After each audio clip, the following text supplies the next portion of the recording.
I'm not going to tell anyone. It's just going to be our little secret. Hello there. It's just me, your old buddy Grizzly Jim, and today we're going to be looking at scoring a WA3D round. It's not weird.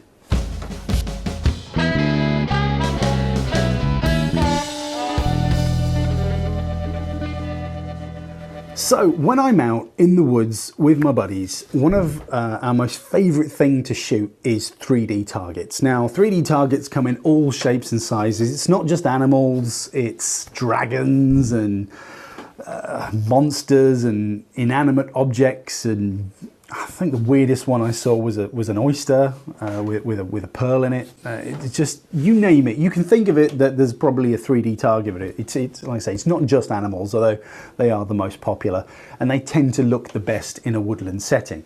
I just think 3D archery is it's a hell of a lot of fun. It really focuses you, it really draws you in. We are humans, we see in 3D, so shooting a 3D object, to me anyway, just makes sense. And one of my most favourite rounds you can do is a WA3D round, which stands for World Archery, which is the governing body of archery, or one of the organisations of archery.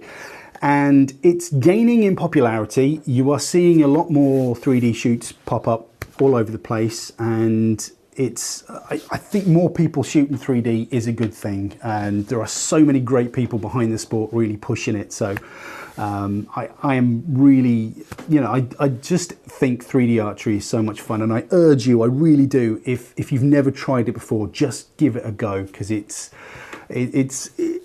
just adds something to shooting, and it will, I promise you'll have a lot of fun.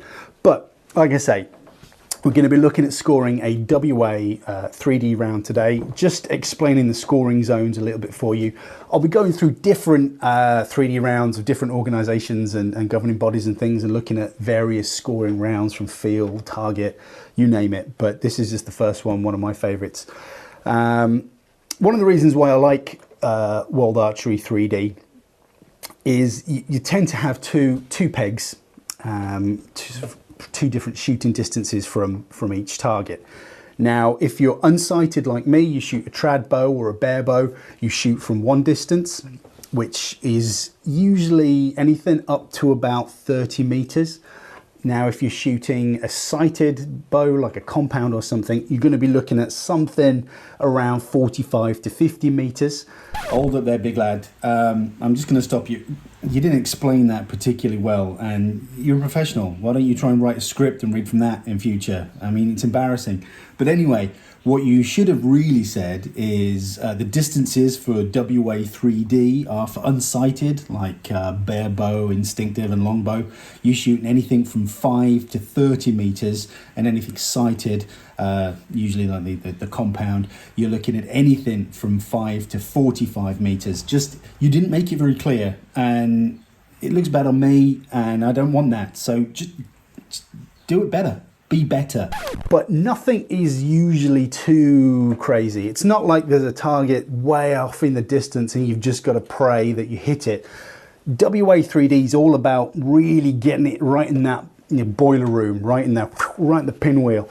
It's all about accuracy. It's all about being as accurate as you possibly can be, and that's how you win. You obviously you win by scoring the most points, but being accurate is what it's all about. And the targets are usually set so you can still see this kill zone, because if you can't see the kill zone, how are you supposed to get the kill zone? So it's really focused on accuracy, which I do quite like, but.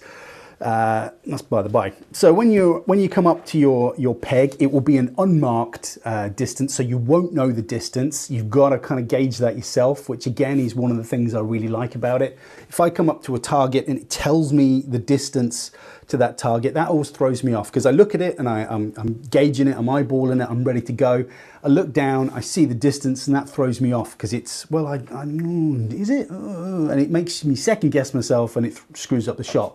Where if it wasn't there, and I just go up to the peg and I see the target and I can shoot the target, that's great. That's how my mind works. I don't really think about it, just got a lizard brain. But yeah, so it's usually all unmarked rounds, which suit me. So let's look at the scoring rings. The most important one here, right in the breadbasket, is your 11. That's what you're aiming for. That's where your points come from. You're shooting 2 arrows per target. So in here is 11 points. So your maximum score per target is 22 points. So that's how you know you've nailed it if you get 22. Next zone here is 10 points.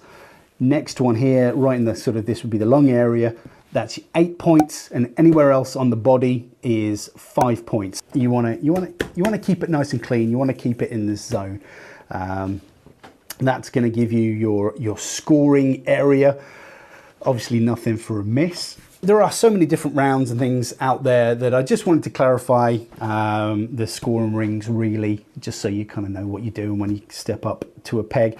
So just to go over it quickly, you've got 11, 10, 8, 5, and that is for WA3D. I highly recommend you give it a go. It's so much fun. When at my club, I sometimes help out with the juniors, and I will occasionally bring out 3Ds and stick them in the woods out back, and their little faces light up, and they have a hell of a lot of time trying to shoot these 3Ds. So yeah, if you get the opportunity, I really suggest you give it a go. Like I say, World Archery is growing in, WA3D is growing in popularity. So yeah, I hope you found that useful. Just a quick little video about the scoring rings on a WA3D target. So nothing major. It's not going to win any awards, but it's just again something that I want to put out there to help people who have never done something before. Because if you don't know it, you don't know it, and if you do, you do. And if you didn't and you watched it and now you do, then now you do. So yeah. Well, anyway, you take care, shoot straight, and I'll see you on the internet. Bye bye.